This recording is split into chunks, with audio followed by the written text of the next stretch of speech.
Hey everyone, it's been 7 days since my last video, and I must confess, women still manage to surprise me with how low they can sink.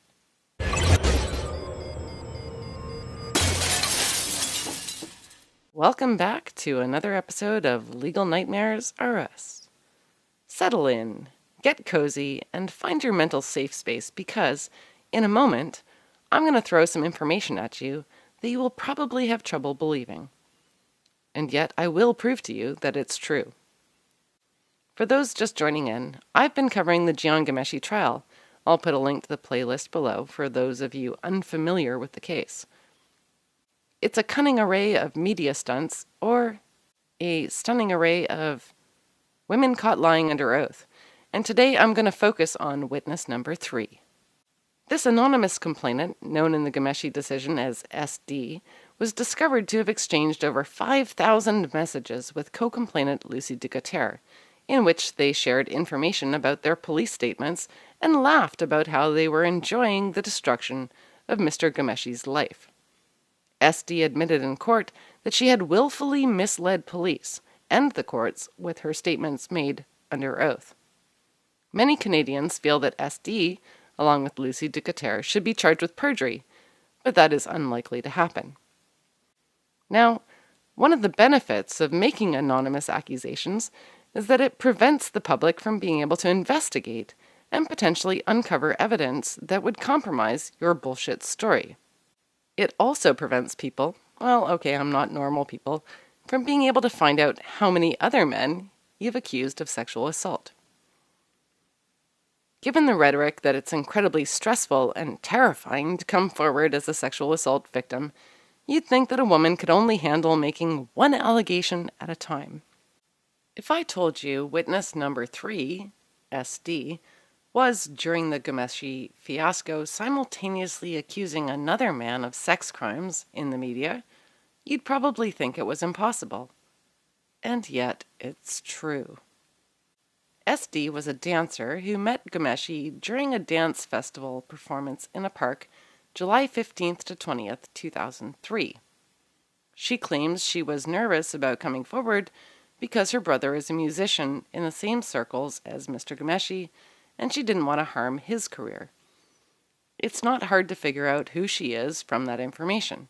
Her brother, in fact, created the theme song for Gomeshi's show Q, which does make her allegations kinda awkward. Witness number 3, SD, went to the police with her accusations against Jian Gomeshi in December of 2014. Maclean's magazine broke another story in April 2015 called Scandal at the Ballet, featuring Sarah Doucette as a sexually exploited victim of photographer Bruce Monk during her time at the Royal Winnipeg Ballet School. At this point, Sarah Doucette had been working for a number of months with the primary complainant, Serena McCarroll, to compel police to press charges against their target. Gosh, how did she even have the time? No charges have been laid in the Monk case, mostly because what he's accused of doing wasn't actually illegal. But Mr. Monk was promptly fired from his job at the ballet school within weeks of the story breaking, so mission accomplished. You'll note with these cases, where women go to the media, not the police, the main goal is to destroy their target's career, and that goal is accomplished almost instantly. But other than Doucette, there is another connection between the accusations against Jian Gomeshi and Bruce Monk, which I want to explore. That is, Canadaland. Now, the founder of Canadaland, Jesse Brown, is the independent journalist, and I use that term lightly, who broke the Gomeshi story. He has promoted his approach to the case in terms of how well he took care of his sources, helping them craft their stories in a way that would be effective and make sure they couldn't be identified. In pursuit of this goal, Jesse Brown has admitted to altering or shaping the stories in some way. It's unclear how much the women's stories were altered in this crafting process, but his assistance was obviously so impressive that one of them thought to go to him when the Maclean's story didn't meet their expectations of one-sided storytelling. Canadaland published a denouncement of the Maclean's article about Monk on the premise that McLean's had re-victimized their sources by not writing a skewed enough article. The women, apparently, went running to Jesse Brown after the article was published, complaining that the writer had been too neutral in their coverage of the story. They had dared to mention that Mr. Monk was an internationally recognized photographer whose work was featured in the film Vanilla Sky, and that his photography actually had artistic merit. Oh, shock and horror. I want to look at the Canada Land article a bit closer because it tells us what Jesse Brown thinks journalism should look like when dealing with serious allegations that can destroy a man's life. This is fairly stunning for a man who claims to be policing the media for accuracy and honesty in journalism. Now, Jesse didn't write this story, but we can assume he editorially approved of it. After we go through this, reflect back on how this might have affected the presentation of his so-called research on the Gomeshi case.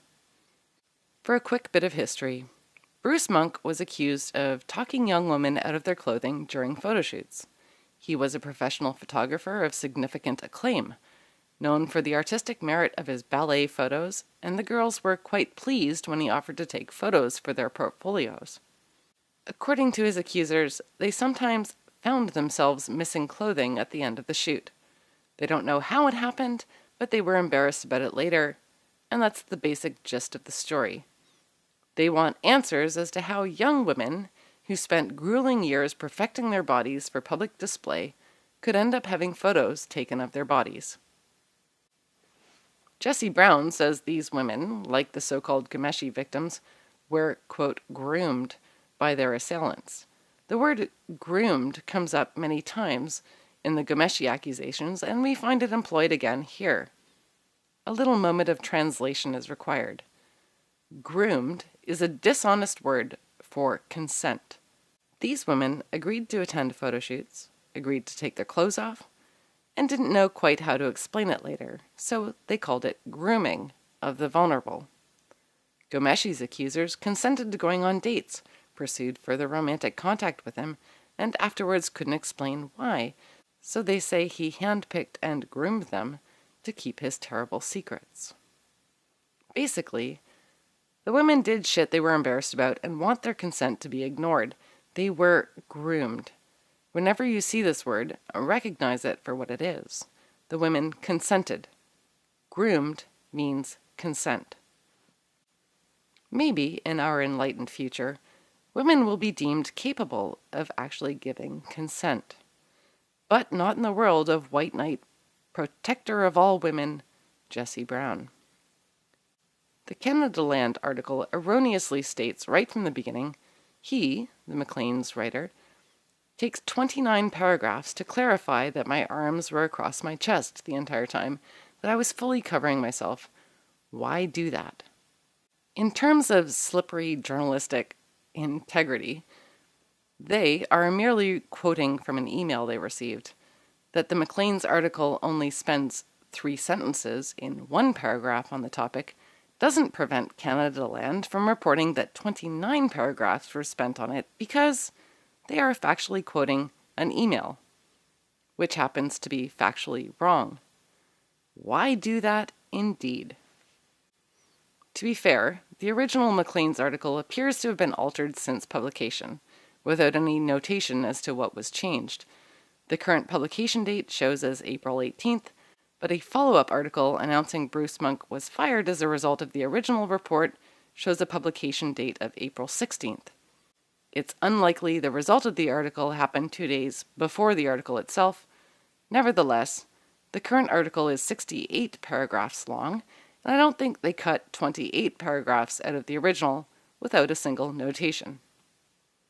It is not, apparently, Canada Land's job to point out that Serena was, in fact, wrong. Neither Canada Land nor Maclean's asked any questions either about a bizarre detail of McCarroll's story. She tells us that a chaperone was with her at the photo shoot. After claims that the chaperone wandered into the studio and was shocked to discover Serena half naked, we're told, McCarroll says, Monk told the adult chaperone he would drive McCarroll home alone, and the chaperone agreed. You see, proper journalism, it seems, does not require asking rational questions or fact-checking in any way, shape, or form. According to Canadaland and Jesse Brown, a journalist's main job is just to report unproven allegations as if they are true, and to make sure to only present one side of the case. Even given Maclean's balanced reporting, not a single journalist concerned themselves with why the outraged witness, Serena's chaperone, just left her there after finding her half naked. This did not, to them, raise red flags in terms of the veracity of her tale. But let's move on to Sarah Doucette. Maclean's reports that even if Monk did the things his accusers say he did, in other words, he may not have committed a crime, nor is it clear that his work would qualify as child pornography under today's law.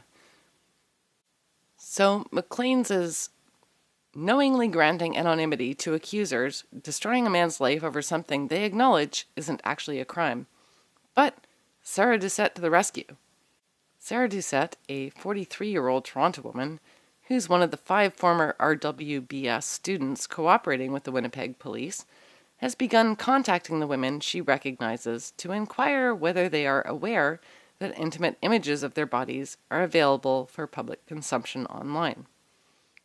So Sarah, not yet exhausted by her 5,000 messages with Lucy Ducater, nor traumatized by the stress of making a police report, is now spearheading the attempt to up the ante in the charges against Bruce Monk.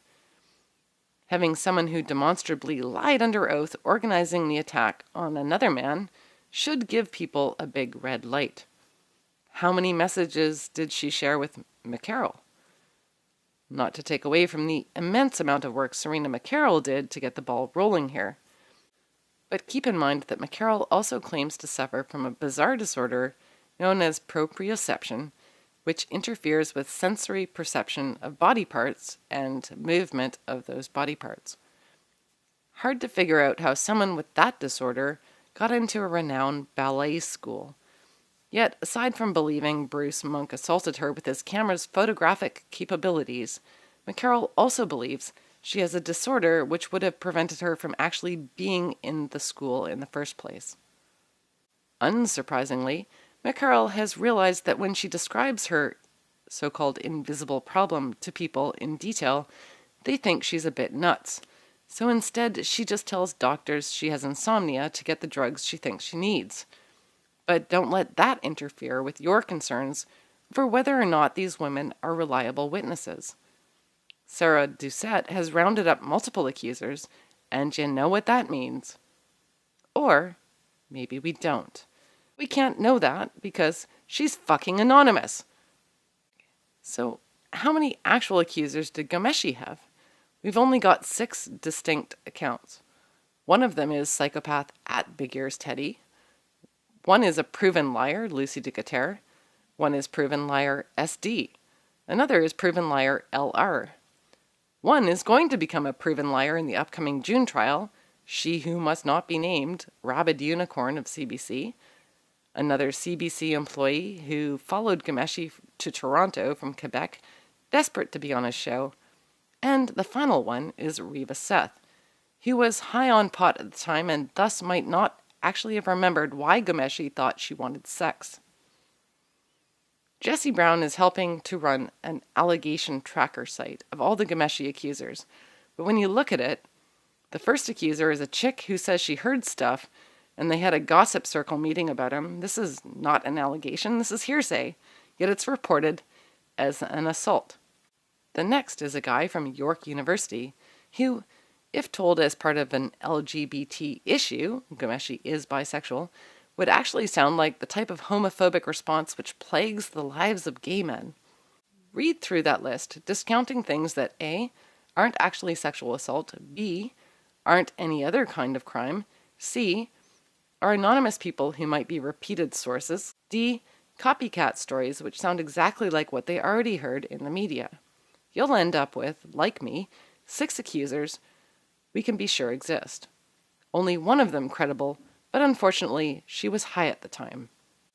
So, around the time SD waltzed into the Toronto police to make false statements about Gomeshi, Sarah Doucette coincidentally joined a Royal Winnipeg Ballet School alumni message board scheme to get Bruce Monk fired and started rounding up more complainants. Did Bruce Monk abuse these women?